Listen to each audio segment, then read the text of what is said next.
கர்த்தருடைய நாம மகிமைப்படுவதாக. இன்றைக்கு நாம் தியானிக்க போகும் பகுதி 2 நாளாகமம் 15ஆம் அதிகாரம் 2ஆம் வசனம். அவன் வெளியே ஆசாவுக்கு எதிர்கொண்டு போய் அவனை நோக்கி, ஆசாவே, யூதா பென்யமீன் கோத்திரங்களின் சகல மனுஷரே கேளுங்கள். நீங்கள் கர்த்தரோடு இருந்தால் அவர் உங்களோடு இருப்பார். நீங்கள் அவரை தேடினால் உங்களுக்கு வெளிப்படுவார். அவரை விட்டீர்களேயாகில் அவர் உங்களை விட்டு விடுவார். ஆசா யூதாவின் ராஜா.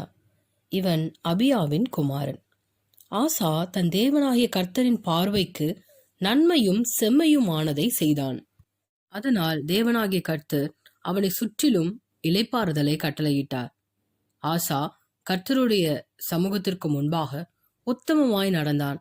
அவன் சகல அருவருப்புகளையும் சகல லட்சையான புரட்சிக்காரர்களையும் அந்த தேசத்திலே இராதபடி அவர்கள் யாவற்றையும் தள்ளினான். அதுபோல தன் தாய் எல்லாவற்றிலும் அவன் செய்த தோப்பு விக்கிரகங்கள், நரகலான விக்கிரகங்கள், அருவருப்பான விக்கிரகங்கள் யாவற்றையும் அவன் நீக்கி போட்டு தாயையும் ராஜாத்தியாய் இராதபடிக்கு தள்ளினான். கர்த்தருடைய பிள்ளைகள் தேவன் விரும்பும் காரியங்களை மாத்திரம் செய்ய வேண்டும். கர்த்தருக்கு பிரியமில்லாத காரியங்கள் என்னவென்று சோதித்து அதை நம்மிடத்திலிருந்து நாம் அதை தள்ளிவிட வேண்டும். இப்பேற்பட்ட காரியங்களில் ஆசா மிகவும் கவனமுள்ளவனாயிருந்தான். அவன் சகல விக்கிரக தோப்புகளையும் அழித்து போட்டான், சகல அருவருப்புகளையும் நீக்கி போட்டான். இந்த காலகட்டத்திலும் மாம்சத்தின் கிரியைகள் ஆவன என்று கலாத்தியர் 5ஆம் அதிகாரம் 19ஆம் வசனத்திலிருந்து 21ஆம் வசனம் வரையிலும் இருக்கிறது. அந்த மாம்சத்தின் கிரியைகள் வெளியரங்கமாயிருக்கின்றன. அவையாவன: விபச்சாரம், வேசித்தனம், அசுத்தம், காம விகாரம், விக்கிரக ஆராதனை, பில்லி சூனியம், பகைகள், விரோதங்கள், வைராக்கியங்கள், கோபங்கள், சண்டைகள், பிரிவினைகள், மார்க்கபேதங்கள், பொறாமைகள், கொலைகள், வெறிகள், களியாட்டுகள் முதலானவைகளே.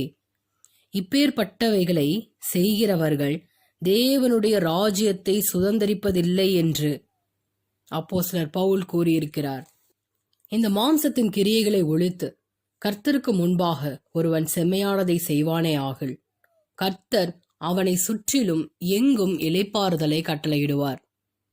ஏன் நம்மளை சுற்றி தேவையில்லாத பயம், தேவையில்லாத கலக்கம், மனபாரம், கிளேசம், இளைப்பாறுதல் இன்மை இவையெல்லாம் வருவதற்கான காரணம் என்ன? எங்கோ கர்த்தருக்கு பிரியமில்லாத காரியம், கர்த்தருக்கு பிரியமில்லாதவை நம் இருதயத்திற்குள் மறைந்திருக்கிறது. இன்னும் நாம் அதற்கு இடம் கொடுத்து கொண்டேதான் இருக்கிறோம்.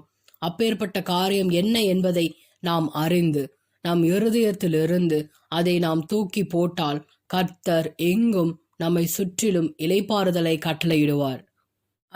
ஆசாவுக்கு எத்தியோப்பியா ராஜா மூலமாய் ஒரு யுத்தம் வருகிறது. அதில் ஆசா தன் தேவனாகிய கர்த்தரை நோக்கி கூப்பிட்டு, கர்த்தாவே, பலம் உள்ளவனுக்காகிலும் பலம் மற்றவனுக்காகிலும் உதவி செய்கிறது உமக்கு லேசான காரியம் என்று சொல்லி, என் தேவனாகிய கர்த்தாவே, எங்களுக்கு துணை நில்லும் என்று இந்த யுத்தத்தை அவன் நடத்த சென்றான். கர்த்தரால் அந்த எதிரிகளுக்கு பயங்கரம் உண்டாயிற்று. ஆம், கர்த்தருடைய பிள்ளைகள் தேவனை நோக்கி விண்ணப்பம் செய்யும் பொழுது கர்த்தருடைய சமூகத்தில் அந்த விண்ணப்பத்திற்கு பதில் உண்டு. அந்த விண்ணப்பம் எப்படி இருக்க வேண்டும்? தேவ சமூகத்தில் செம்மையானதை கேட்கிற விண்ணப்பமாய் இருக்க வேண்டும். ஒருவருக்கு விரோதமான விண்ணப்பங்கள், மற்றவர்கள் இப்படியாக வேண்டும் அப்படியாக வேண்டும் என்ற விண்ணப்பங்கள், இவைகள் எல்லாம் கர்த்தருக்கு முன்பாக தூபமாய் இருக்காது. அதை கர்த்தரால் நுகர முடியாது. தேவ பிள்ளைகள் யாவரையும் மன்னித்து இருதய நிறைவினால் மகிழ்ச்சியுடனும் சமாதானத்துடனும் தேவனுக்கு ஏற்ற விண்ணப்பங்களை ஏறெடுக்க வேண்டும். நம் ஜபத்தில் கர்த்தரிடத்திலிருந்து ஆசீர்வாதத்தை பெற்றுக்கொள்ளும் ஜபமாக, கர்த்தருக்கு பிரியமான ஜபமாக, உங்களுக்கு தேவை இன்னதென்று பிதா அறிந்திருக்கிறார். அவரிடத்தில் நீங்கள் கேட்கும் பொழுது கவனம் உள்ளவர்களாய் நீங்கள் கேட்க வேண்டும். மற்றவர்களுக்காக நீங்கள் ஜெபிக்க வேண்டும்.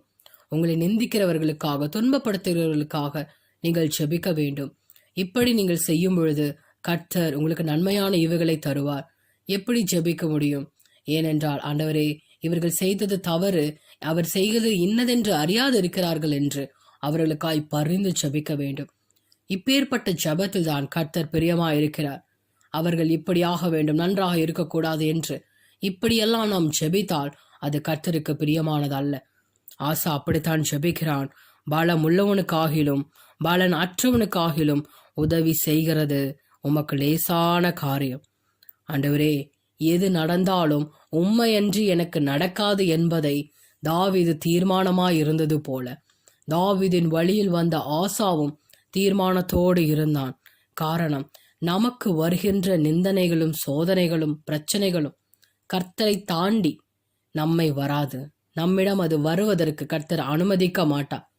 எந்த பிசாசின் சோதனையோ பிசாசின் போராட்டமோ பிசாசின் கட்டுகளோ நம்மை தேடி வந்ததே என்றால் அது கர்த்தருடைய அனுமதி இல்லாமல் நம்முடைய முடியை கூட அதால் தொட முடியாது.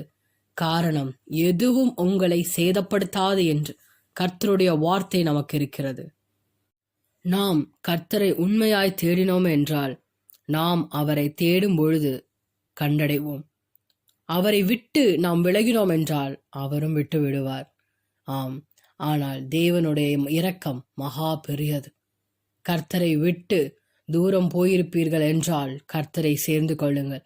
அவரிடத்தில் சேர்வதற்கான ஒரே வழி, நம்மிடத்தில் உள்ள அருவருப்புகள், நம்மிடத்தில் உள்ள கர்த்தருக்கு பிரியமில்லாத காரியங்கள் என்னவென்று சோதித்து அறிந்து அதை விட்டு இளைய குமாரன் தேவனிடத்தில் சேர்ந்தது போல நீங்களும் சேர்வீர்களானால் கர்த்தர் உங்களோடு கூட இருந்து வல்ல பெரும் காரியங்களை செய்வார். ஆசா எங்கும் கர்த்தருக்கு செம்மையாய் நடந்த பொழுது அவனை சுற்றிலும் கர்த்தர் இளைப்பாறுதலை கட்டளையிட்டார். உங்களை சுற்றிலும் கர்த்தர் இளைப்பாறுதலை கட்டளையிடுவார். கர்த்தருக்கென்று பக்தி வைராக்கியமாய் நில்லுங்கள். இந்த கடைசி காலம் பொல்லாததாய் இருப்பதினால் காலங்களை நீங்கள் பிரயோஜனப்படுத்திக் கொள்ளுங்கள். கர்த்தரை தவிர வேறு எந்த கிரியைக்கும் பலன் இல்லை என்பதை நீங்கள் அறிந்து கொள்ளுங்கள். நம்முடைய தேவனே மெய்யான தேவன். நாம் ஆராதிக்கும் தேவன் சர்வ வல்லவர். அவர் ஜீவன் உள்ளவர், இருக்கின்றவராகவே இருக்கிறார். அவரையே நாம் தொழுது கொண்டு கடைசி வரை கர்த்தருக்கென்று பக்தி வைராக்கியமாய் நிற்போமே ஆனால் ஜீவ கிரீடத்தை நாம் பெற்றுக்கொள்வோம். இந்த வார்த்தையை கொண்டு கர்த்தர் உங்களோடு பேசுவாராக. இயேசு கிறிஸ்துவின் 2ஆம் வருகைக்கு ஆயத்தமாவோம். ஆமேன், ஆமேன்.